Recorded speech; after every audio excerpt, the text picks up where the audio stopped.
let Nancy get settled in there just a bit. No hurry.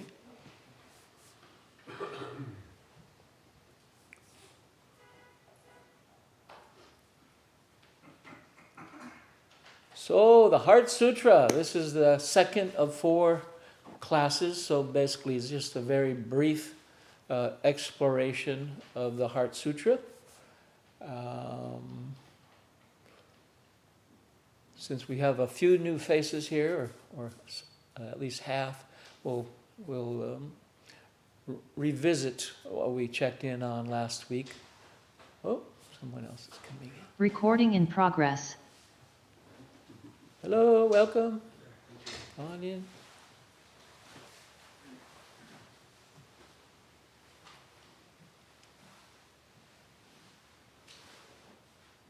What is your name that just came in? Christian. Christian? Christian. Yeah, welcome. Thanks. Welcome. Get settled in. So, exploration. The way I'm approaching these classes is an exploration of the Heart Sutra, not an explanation. It really can't be explained, but of course one can approach it intellectually. There's a number of books on it, but we're exploring it. Also, I invite all of you to participate relative to asking questions, sharing your insights, personal experiences, observations. So it's more of a collage of all of us, because everyone has very interesting perspectives and all that help bring it alive. So the Heart Sutra is a part of the Mahayana collection of teachings. It is the shortest sutra, only 25 lines. The longest sutra that we know of is 100,000. And then there's 25,000, 20,000, 18,000, 8,000, 300, the Diamond Sutra, and the Heart Sutra, 25 lines. So very brief. And the Heart Sutra is not about the human heart, though that's an aspect, but it's the heart of Buddhist teachings, all wrapped up in this lovely package teaching. It's very brief, but it contains a lot of core Buddhist teachings. And last week, someone had asked, well, how do we date this? What do we know about this sutra? Who wrote it? So forth and so on. One aspect is, the way the story comes down and the teachings, is that Buddha taught the Prajnaparamita sutras on Vulture Peak, at least some of them. I actually went to Vulture Peak. I'm very fortunate to have wandered up through there. So, a large hill with large boulders all around, and the way you get to the top is you take this dilapidated cable car, and you're right up there, and at the top are monkeys all over the place. And there's a beautiful stupa that the Japanese built to commemorate that. So that's Vulture Peak. So the legend has it, and the teachings is that the Buddha taught his main disciples on Vulture Peak. But Buddha wrote down nothing.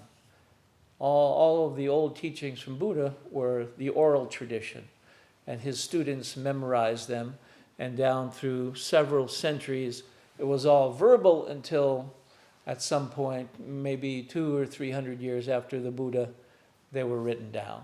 Like there's the Pali Canon, that's the Theravada tradition, that's maybe some of the oldest literature concerning Buddhism. Then there's the Mahayana, and the Heart Sutra is somewhere roughly dated around 100 to 200 BCE. The scholars debate on that all the time. So there's the teachings of the Buddha, and then there's the teachings that were written down later. And that's the collection of the Mahayana are the teachings that are written down. And so the Heart Sutra is one aspect of that. And it has a fascinating history. Some of you have read about it. Red Pine is an American scholar that lives up in Port Townsend, and he's got a wonderful book he wrote, the Heart Sutra, right here. He's a great scholar. Chinese and Sanskrit. And he claims that the Heart Sutra is not only a spiritual teaching, but a work of art because of its creativity. And so the different scholars have traced it. There's some old texts that are still extant, that were written in Chinese. So some people say it was actually a Chinese monk that wrote the Heart Sutra. In the current era, maybe 200. And then someone else says, no, Taz Kanahashi says, no, it was not written there. It was written in Western India at a slightly different date. And then another scholar says, no, it was written here. So they're not in quite agreement, which is interesting. And they study all the old writings. The way they get to this is they study old writings, and they refer to that and trace it to another writing. And some say it was actually written in Chinese and translated into Sanskrit. And they say, no, it was written in Sanskrit and translated into Chinese later. So you explore it, and it's very interesting. I enjoy it, actually, all that stuff. But you don't have to be a reader either. Another way to explore the Heart Sutra is that you recite it. And you live with it that way, and that's totally valid. Some people are readers, some people are writers, some people love to recite. So there's something in it for whatever your taste is. It's wide open. I'm going to start by reading the longer version by the Dalai Lama.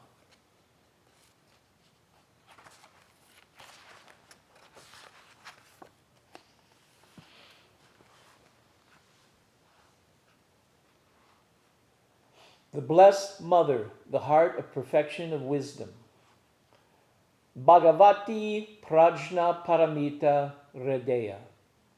Thus have I once heard. The Blessed One, staying in Rajgira at Vulture Peak, along with a great community of monks and a great community of bodhisattvas, and at that time the Blessed One entered the meditative absorption on the varieties of phenomena, called the appearance of the profound. At that time as well, the noble Avalokitejvara, the Bodhisattva, the great being, clearly beheld the practice of the profound perfection of wisdom itself, and saw that even the five aggregates are empty of intrinsic existence. Thereupon, through the Buddha's inspiration, the Venerable Shariputra spoke to the noble Avalokitejvara, the Bodhisattva, the great being, and said, how should any noble son or noble daughter who wishes to engage in the practice of the profound perfection of wisdom train? Well, there you have it. So it's unfolding on Vulture Peak. It begins actually with a Buddha in samadhi. They're referring it to as the appearance of the profound. So the Buddha's there, seated in samadhi. Nearby is Avalokitejvara, receiving the teaching silently. Shariputra asks the question, how should a noble son or noble daughter train? And this is the teaching of Avalokitejvara, teaching Shariputra, answering the question, and channeling the Buddha's plane of consciousness. Well, quite interesting. Some say actually the Buddha was in a dream, and Avalokitejvara received it that way. So that sets the context for this.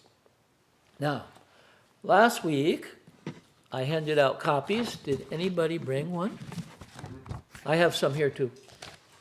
So we will hand these out. And if you don't have one, you keep this, please. And bring it, if you come again, bring it with you. Or keep it at home and enjoy it.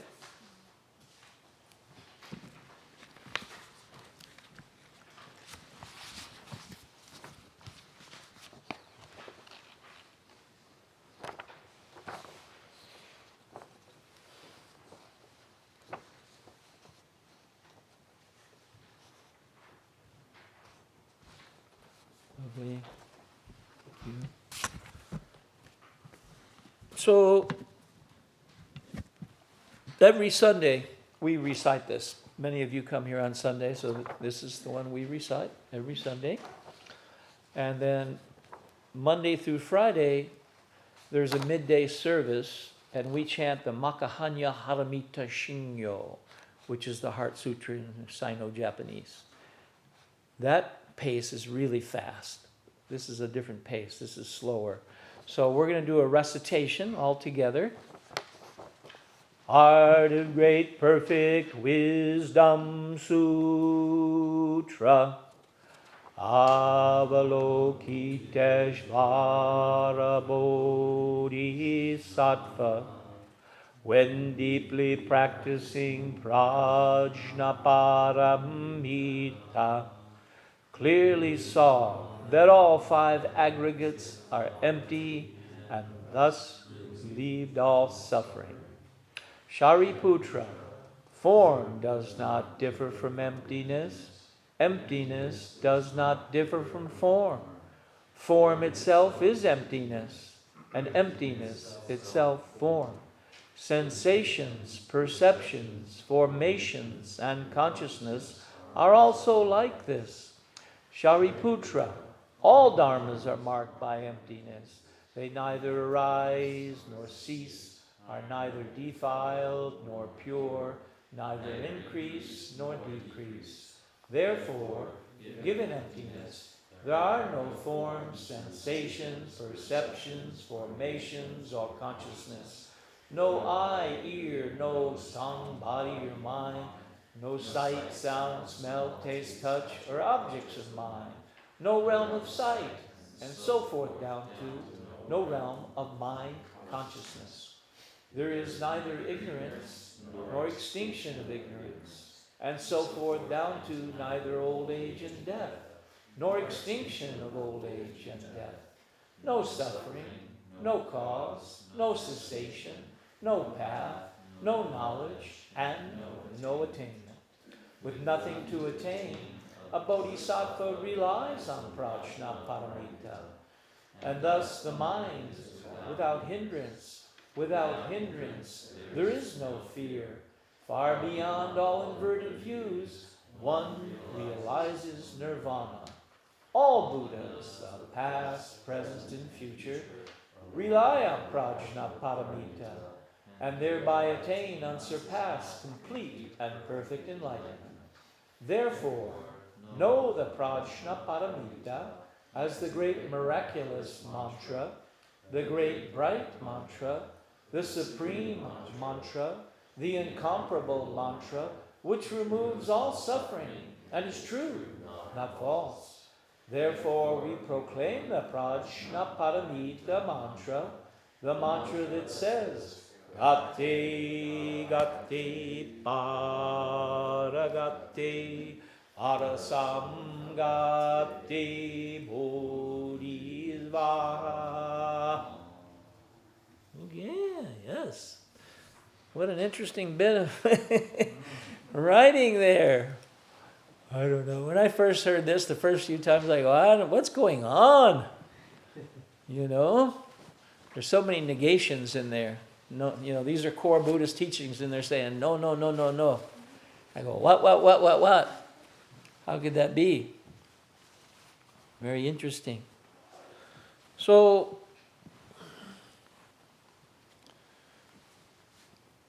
Avalokitejvara, this is a painting from the Ajanta caves of Avalokitejvara. It's quite an exquisite piece of artwork. I love it. I made a photocopy. I have a text on Buddhist art, and I found that in there and had brought it to the Kinko's and had it enlarged. But it's an old one. It goes back maybe, I don't know, 2nd, 3rd century. So in these caves that they had rediscovered in the 18th century, there was a British hunting party out in the jungle, and they stumbled upon these caves that were overgrown right near a river, and it was caves that people had lived in for centuries and practiced Buddhism. It's kind of And they were great artists that came through and did sculptures within the stone and paintings at a very high level. This is one of the art treasures of India, actually, these caves, the Ajanta caves, which are in like central western India. I'd like to visit them at some point. The art was just stayed, very intact. And it's interesting because you can see the way they dressed, 1,800 years ago, and the jewelry they wore, and so forth and so on. And Avalokitejvara is holding a lotus in this painting. So very amazing. So Avalokitejvara only appears twice in all of the Mahayana literature. It's a very, very beloved figure, but very elusive in many ways, and only appears twice. And the Heart Sutra is one of them, the prominent one, actually. And Avalokitejvara is the Bodhisattva of compassion. First and foremost is the Bodhisattva of compassion. And the teachings are the Prajnaparamita teachings, which are the teachings of prajna, of wisdom. So this unique sutra is within the prajna teachings of wisdom, wisdom beyond wisdom, and compassion. So Avalokitejvara is bringing forth the teaching. So that's very important relative to the history and the context of Buddhism. Compassion and wisdom, we always say. The two wings of Buddhism. You have to have compassion, but also wisdom, prajna.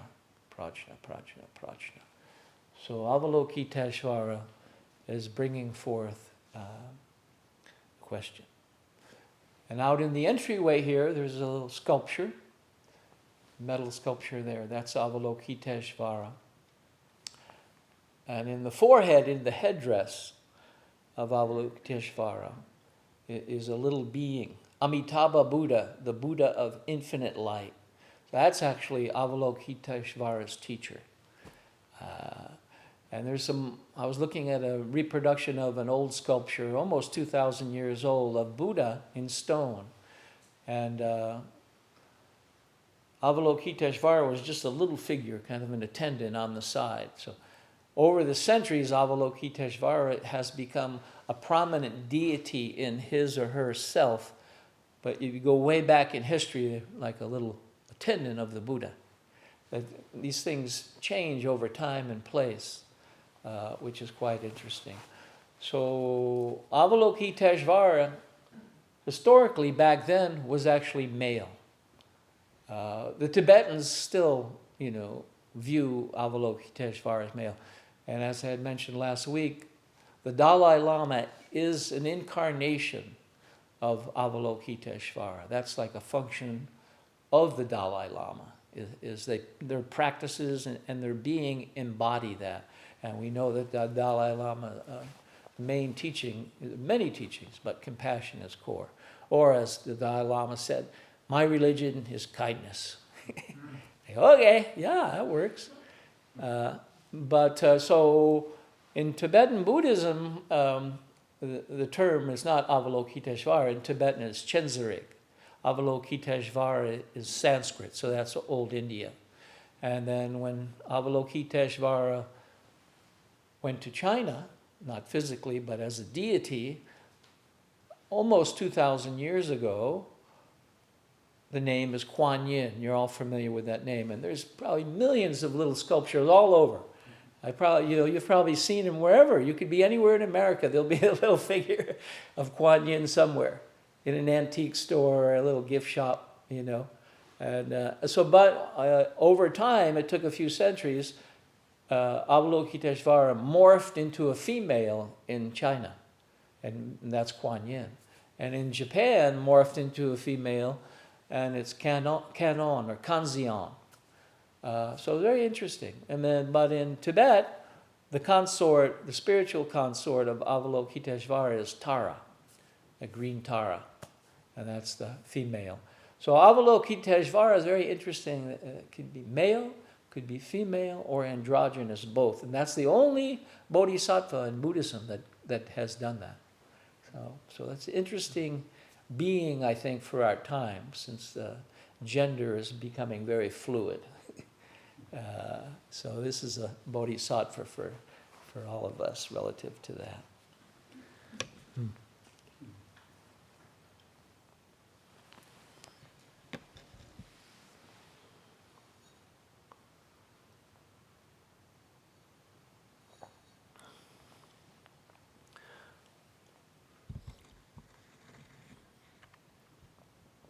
Avalokitejvara has another name, Padmapani, bearer of the lotus, bearer of a blue lotus that is fragrant during the full moon, which is right around now.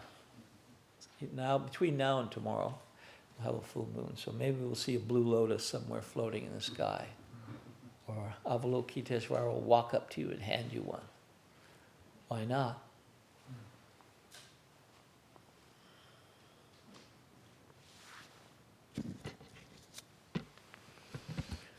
So the Bodhisattva, that's extremely important in Mahayana Buddhism, a Bodhisattva.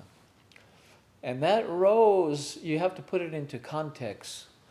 Mahayana Buddhism had developed several centuries later, after the Buddha's final nirvana. Different sects developed. And the Mahayana Buddhism is an expression and vehicle of teachings of a bodhisattva. And a bodhisattva, enlightened being. The sattva is a being. Bodhi, awakened, enlightened being. So it's an enlightened being. But not only is a bodhisattva an enlightened being, but it's a being that is devoting their mind stream and their life force to the liberation of all beings. That's a bodhisattva. So here at the temple, we that study and practice, we will take the Bodhisattva vows, the 16 vows of a Bodhisattva. And it just so happens, tomorrow night is Fusatsu, and many of you have been there, and you're all welcome to come to that ceremony. That is a renewal of one's vows. Now, you don't have to be a Buddhist or have gone through any ceremony or received the vows. You come and participate in the beautiful ritual. But that's what we're up to, is we are renewing the vows of a bodhisattva. So bodhisattva is central to Mahayana Buddhism. In Hinayana Buddhism, which was, I think, coined by, that's the context going back many centuries, Hinayana, the lesser vehicle. I don't consider it lesser. It's a different vehicle, but it was coined that way. It's kind of pejorative, but that's not the intention. That's not my intention. It's a different vehicle. More so for people, the focus or the sect was on personal liberation, that you would take the time to practice and liberate, and other people would work out their thing when they were ready. And the Mahayana and the Bodhisattva comes forward and says, no, I will devote my life to the liberation of all beings. So that's the Mahayana, that's a Bodhisattva, and that's Avalokitejvara. And there are a number of other Bodhisattvas, you know the names that we chant. But this is the one of compassion.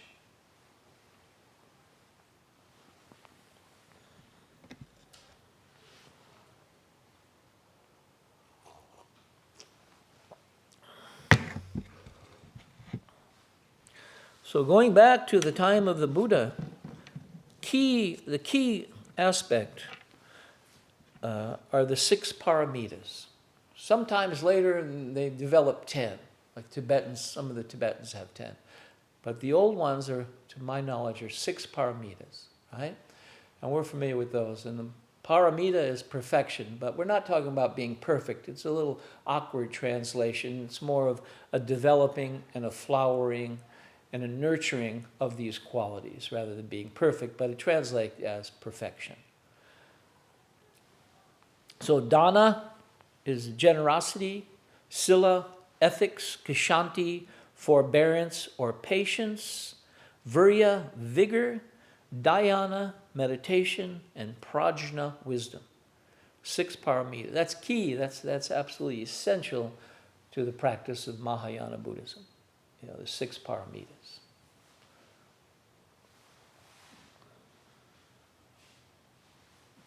Dhyana the Sanskrit.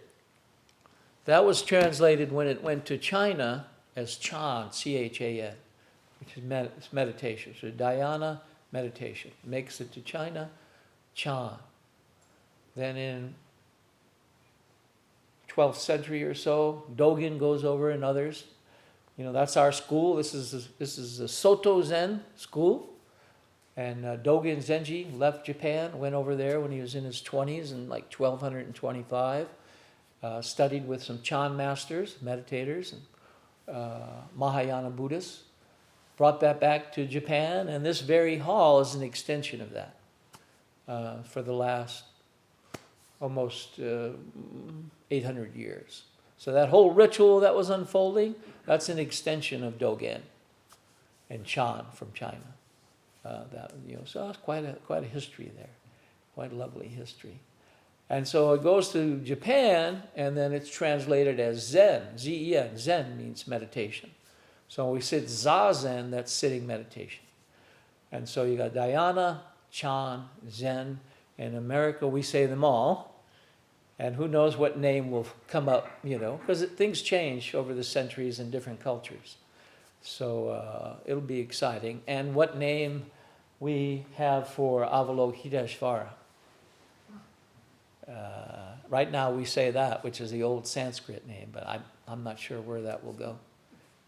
No one knows that, probably. So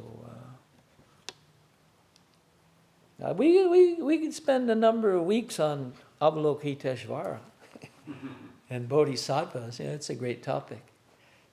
It's an immense amount of writing and commentaries and artwork. All religions have artwork. That's something that humans love to do. We like to make images, paintings, sculptures, what have you. And Mahayana, no exception. There's lovely. If you ever make it down to San Francisco, there's an Asian art museum that's exquisite, with a huge collection that goes back 2,000 years. Very nice. Yeah. And Portland Art Museum has one room, the Sacred Art of Asia.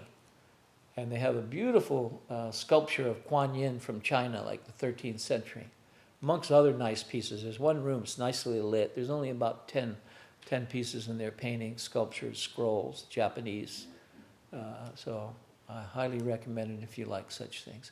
I'm a huge art fan, so it's one of the things I spend time with.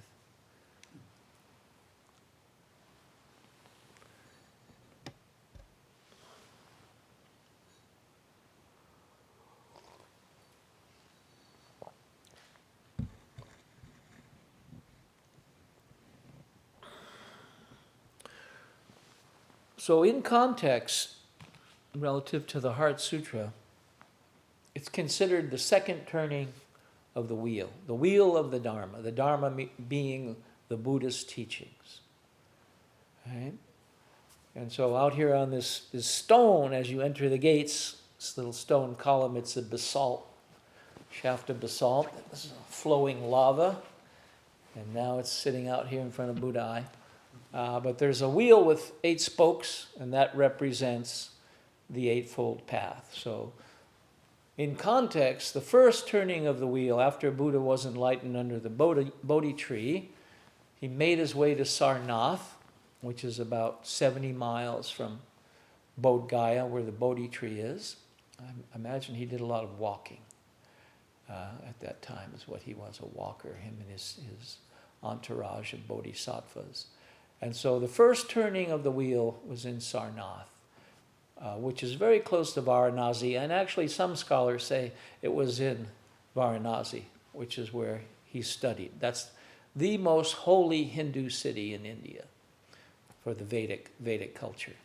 So he was involved with these people, studying and debating and meditating.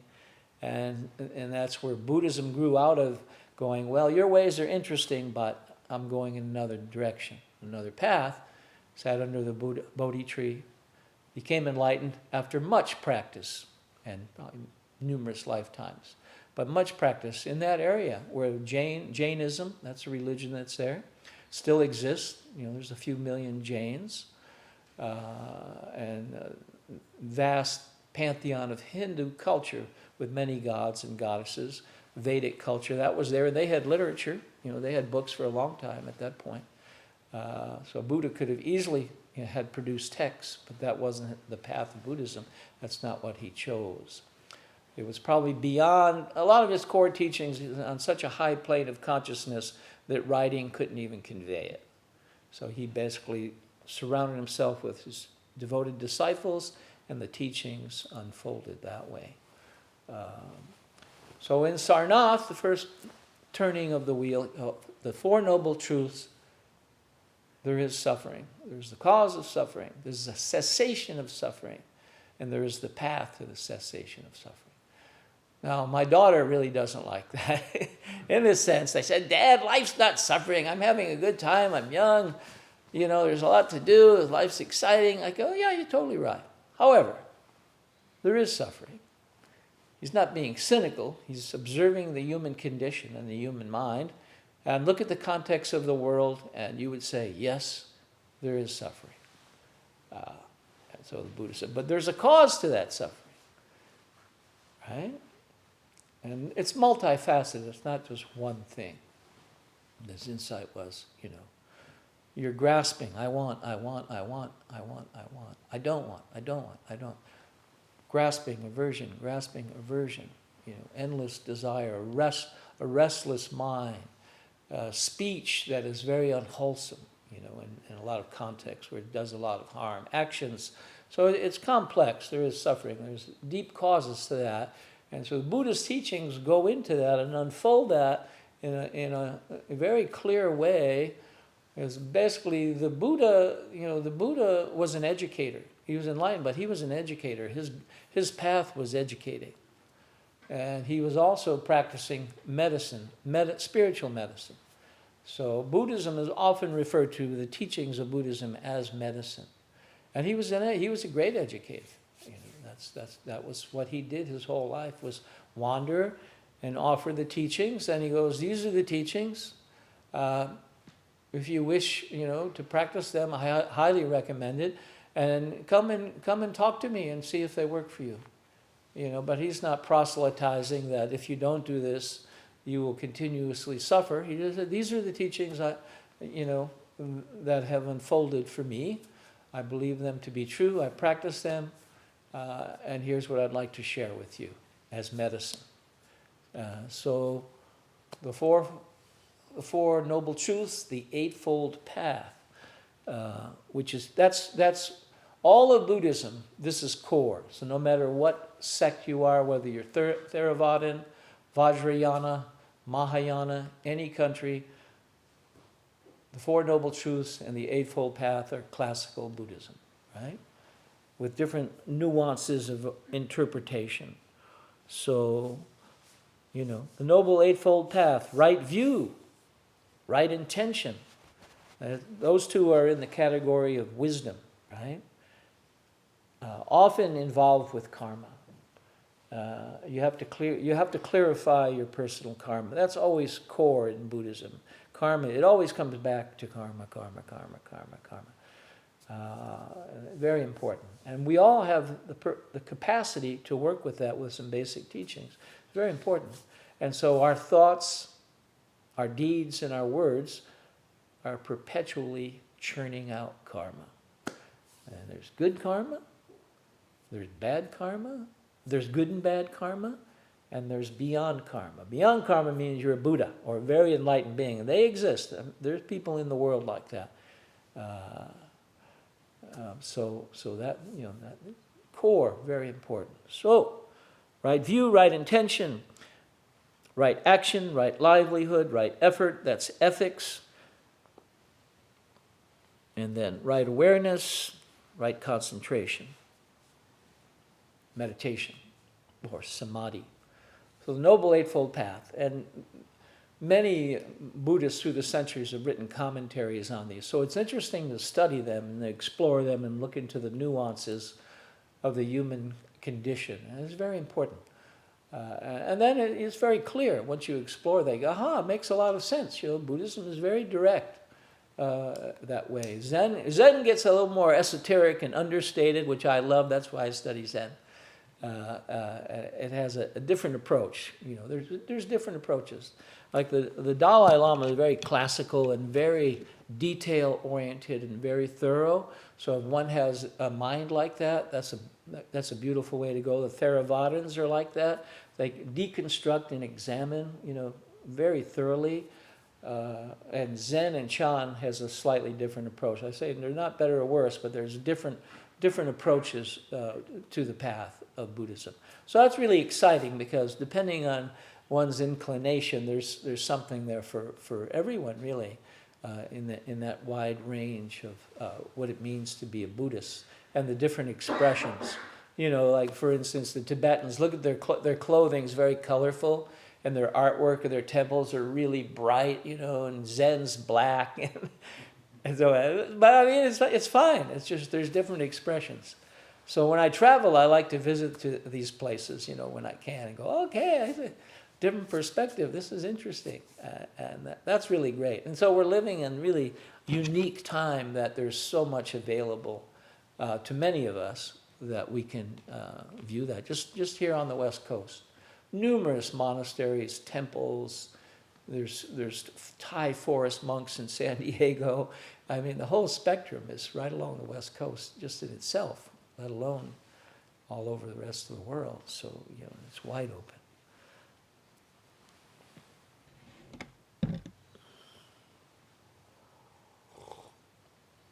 Okay, so we've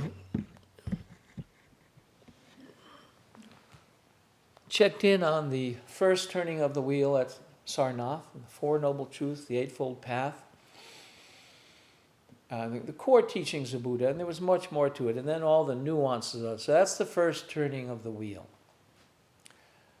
And basically that's just some basic teachings that anybody could understand with taking some time to explore it. The more subtle and complex teaching are the second turning of the wheel. And that's the Mahayana literature. And the Heart Sutra is a core part of that. That's the second turning of the wheel.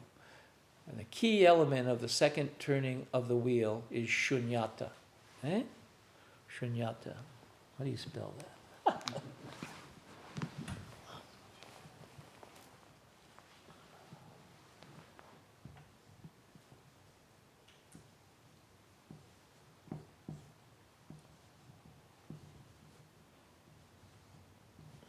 Shunyata.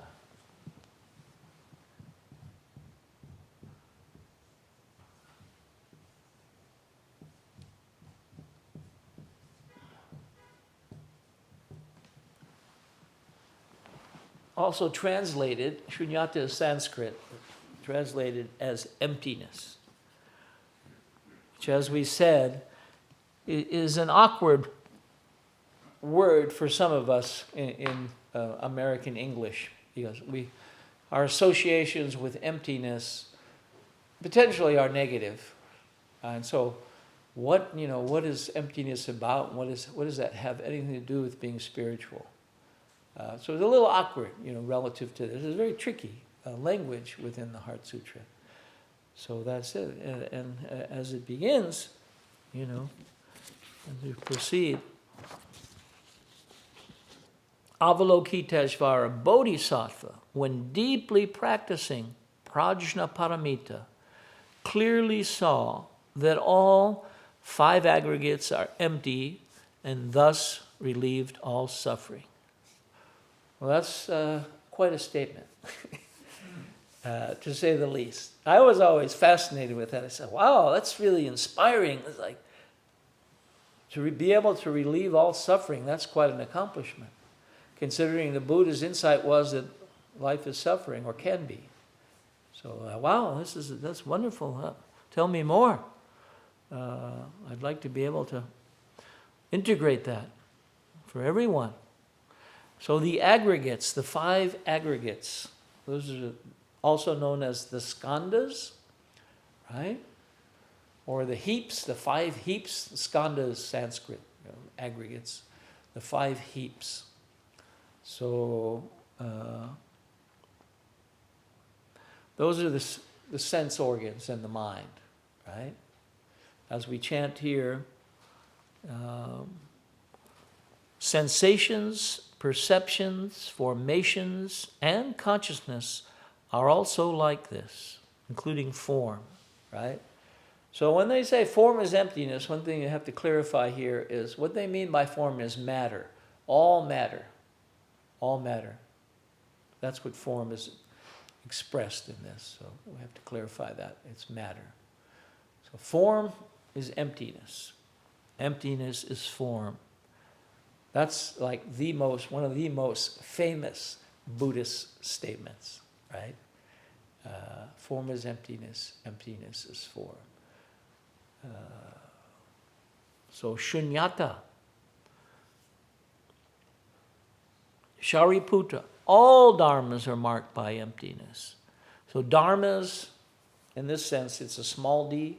Dharma is the Buddhist teachings, a capital D. Small d, it's phenomena, right? Dharmas are phenomenal, all phenomena. Shariputra, all dharmas are marked by emptiness. They neither arise nor cease, are neither defiled nor pure, neither increase nor decrease. Anyway, it sounds like something out of modern physics, right? And I'm not a physicist, or I certainly could respond, but if you read some, and I do read modern physics here and there, and it's quite interesting. But, they've come down to basically what's happening is the observer is affecting everything that's being seen. So the point being is there's a connection and an interdependence by the actual person observing it, the scientists and the experiment, and they're affecting it because there's some connection there. There's an interdependence or interrelationship. So that's quite interesting.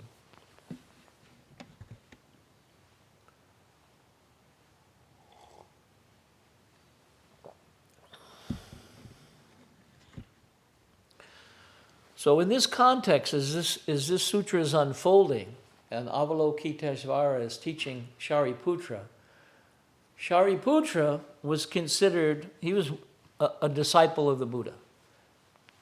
He was considered one of the wisest disciples. And beyond the wisest disciple, he was also part of another sect of the Sarvastivadins. And there's teachings called the Abhidharma. There's actual text that goes way back, the Abhidharma, that went on for some time through the centuries. And so the spirit of Avalokitejvara teaching Shariputra is that Shariputra is considered a master of the Abhidharma. And the Abhidharma, as you go through all this, and it's the eye, the ear, the nose, perception, and none of it. Well, basically, the Abhidharma, their understanding of the whole matrix of reality, of all these meditators working with it, is the basis of reality is all the nuances of your senses and your mind, right? That's what it all comes down to, in a nutshell. I mean, we could explore this for, many, many, many classes. And it's not my field. But that's Shariputra. So he's a master of this and understand this. And the second turning of the wheel, the Heart Sutra, Avalokitejvara is offering this teaching that there is another way of being in the world. And it's not through all the senses and examining all the nuances of the senses, but through Shunyata. The spirit of Shunyata. So that's where we're taking off with the Heart Sutra and Avalokitejvara teaching. And the Buddha in Samadhi, on the vibratory field of Shunyata. Anyway. Okay.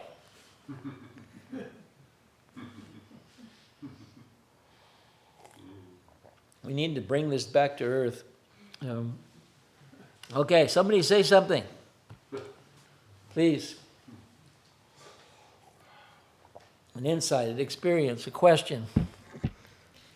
Personal experience. Anything. Yo. Getting the mic pointed at me. Testing. I'm reflecting on Shunyata and emptiness as I don't know. One could say an exploration of faith by exploring emptiness, by entering into emptiness. We kind of trust that whatever remains thereafter is sort of the spring of life that we can't control. That sort of is our life. By letting go of all things, we can kind of feel the presence that is like not our doing. By letting go of the mind grasping, by striving to let go of those things, is sort of the diving into emptiness, but that we don't find void by that. Mm-hmm. We don't find emptiness, but by exploring emptiness, we actually find life, which is our life. Mm-hmm. Mm-hmm. Yeah. Sounds wholesome. Thank you. And to respond with that, thank you so much.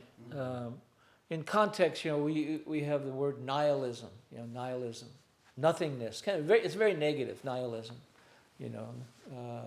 There is, back when there were the nihilists, there's no God, there's no meaning to life. It just really sucks. But that's not what emptiness in this context is about whatsoever. So we want to always clarify it's not about nihilism. And he had mentioned it's not about the void, because that's another term in our language, the void. There's a nothingness, it's void. It's void of meaning, or there's a void. So that's very much within our society and our understanding and the way we use language. That's very much that. But that's not where this is going. That's not what that is about. And so, how do you wrap your mind around something that says it's nothing, but it's nothing? And so that's the dance of this sutra we will explore. Anyone else? Please. Kogen, Yeah. I'm curious about the line, far beyond all inverted views, one realizes nirvana. Uh-huh.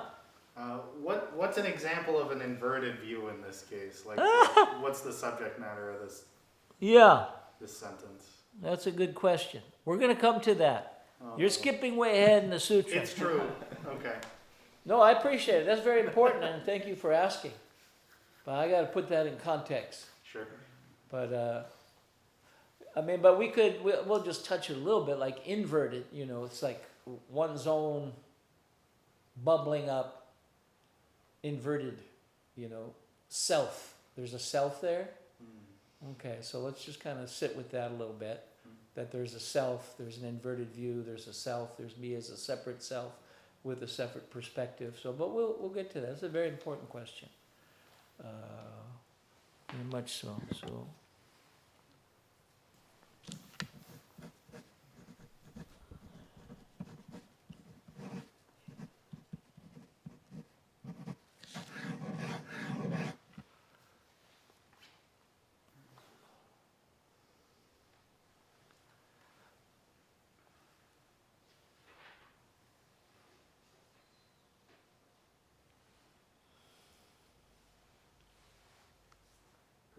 Hi. Going back to the form itself is emptiness, emptiness itself form. Mm-hmm. The first part of that makes sense. Form itself is empty of self-nature. Mm-hmm. But turning it the other way, emptiness of self-nature is form. That is less clear. Yeah. Sure. Can you We'll have to expand explore on that. Yeah.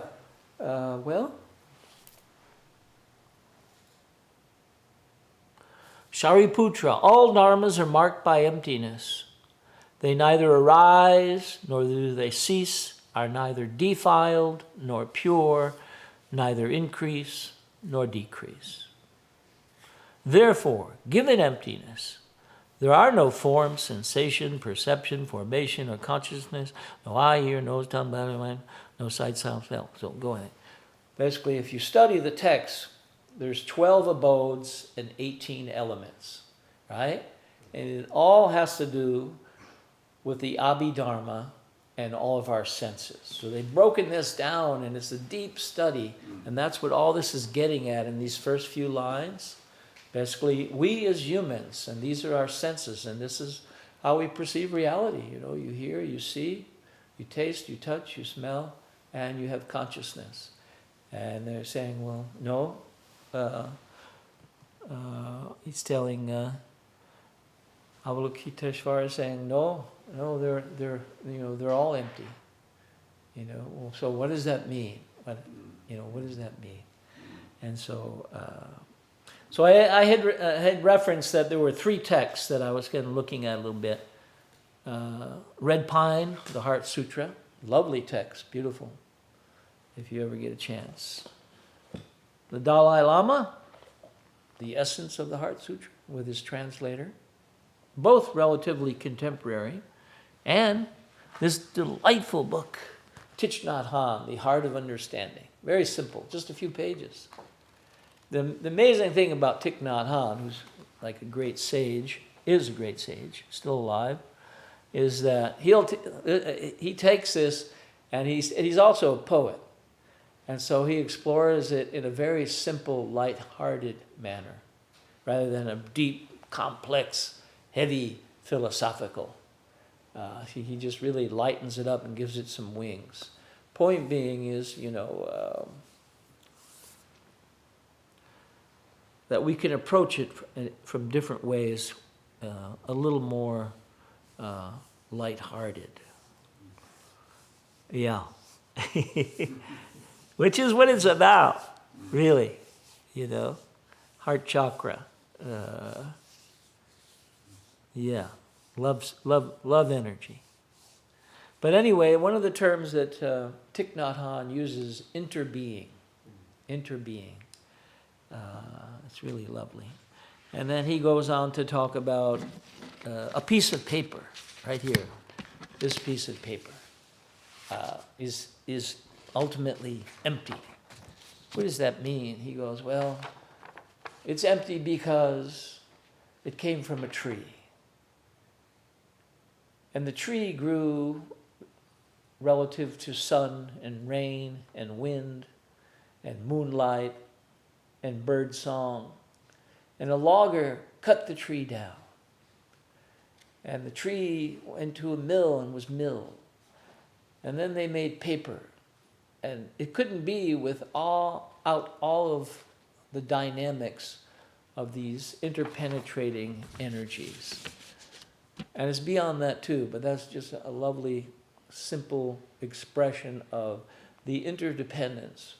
So what they're getting at is there is no separate self. That's one of the core teachings of this, is that we're all a separate self, isolated and examining and identifying reality as a certain aspect. And in Shunyata, or interbeing, it all is infinitely rising, is infinitely relative at any moment and interdependent.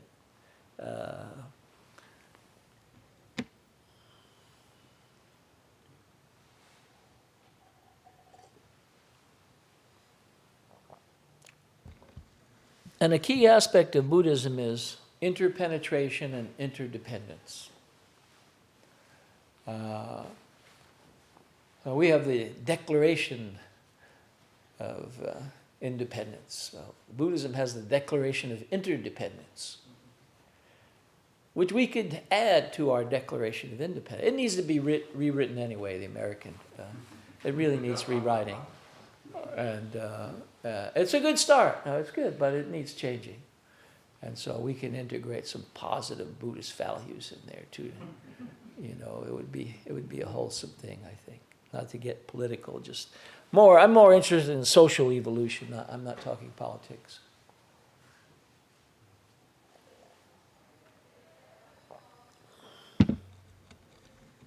Okay. Yes. I know that in many of the sutras which we've received, textually speaking, Yeah. there are sections that focus. You know, there are all these like numbered sets in Buddhism. You have the 5 skandhas and the Eightfold Path and the X number of lives. And, That's right. You know, Yeah. what have you. Yeah. Sometimes in them, a sutra will just apply, I don't know, a teaching to the first element of the set, and then it's implied that it repeats for all of the other elements. That's right. Is that why this first section is like talking about emptiness and its relationship with form specifically? Right.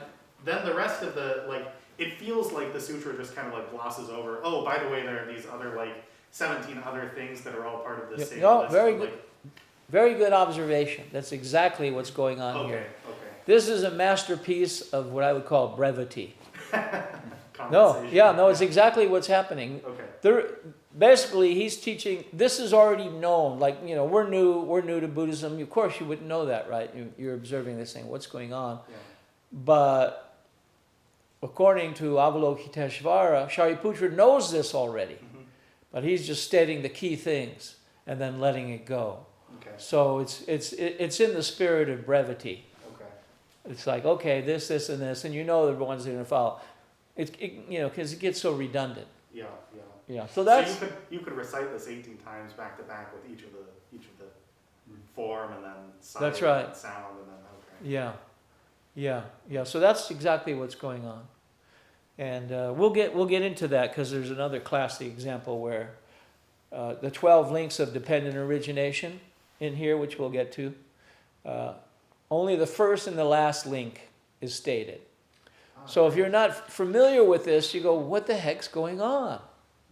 You see? So as we get down to... That's ignorance and extinction of ignorance. Exactly. Yeah. So there is neither ignorance nor extinction of ignorance, and so forth down to neither old age and death, nor extinction of old age and death. Okay, so that's the first link, ignorance, and the last link, right? Okay, since we popped over there, we'll talk about samsara. So the 12 links, right, is basically referring to life in samsara, the human life. And many of you are familiar with the word samsara. That's a key word. Samsara. Basically, cyclic existence, but cyclic existence in the realm of human ignorance, right? So you'll go through all these phases. One leads to the next, and they've studied how that works, and the ends in death.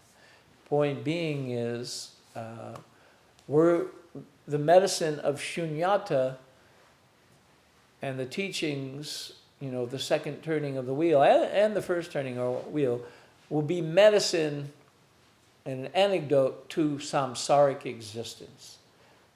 And a perfect example of samsaric existence is the daily news going around the world that is extremely negative and unwholesome, right? As humans, it's unfolding everywhere. And the teachings of Buddhism say it doesn't have to be this way. We have a choice in the matter as human beings, and you know, we have the capacity to make those choices. So samsara is a wheel. I'll bring in some other teachings on that. It's the wheel of existence, and it's been interestingly defined in literature and in art. A beautiful Tibetan mandala that we'll look at relative to samsaric existence. And so again, that comes back to the medicine of Buddhism. You know, that there is a solution to that cycle, you know, that we can all participate in. And really, you know, the major religions, you know, have a lot of medicine in them. They really do. The problem, over the centuries with religion is the unenlightened interpretation of religion, to where it creates a lot of harm. But it's not necessarily religion, it's the interpretation of it. There were very wise, enlightened women and men who taught, but there are some that are less so, that interpret it in ways that are not really helpful. And so we want to sort that out as conscious, intelligent human beings and make healthy choices, thoughts, words, and deeds. And that's really the spirit of Buddhism. There's something there for everyone.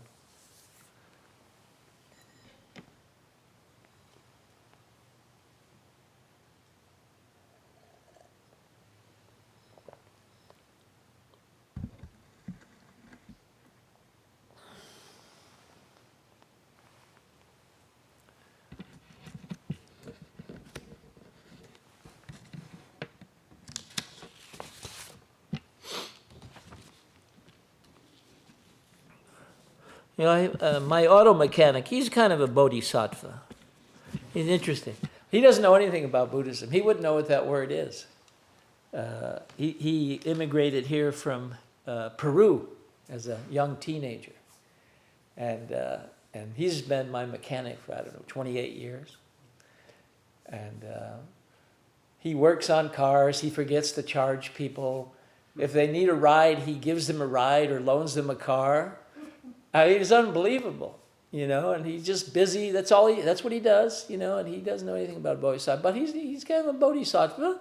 And there are people like that throughout society, really. There really are. That's why society works, is because human nature has a very positive aspect to it. And so he's one of those. He's always inspirational. And he's just a mechanic, very important. Not just, that's what he does, it's very important. And without him, people won't go to school, they won't get to work, they won't get to the hospital, they won't help their aunt. And so he's busy being a non-bodhisattva in a bodhisattva way. So he's empty of bodhisattvaism. On that note, Buddham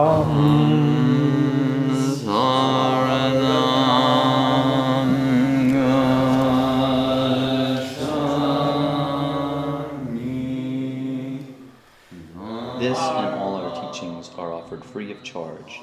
If you would like to make a donation, please visit our website at buddhaeye.org and click the donate button at the top of the page. Thanks. Samsara.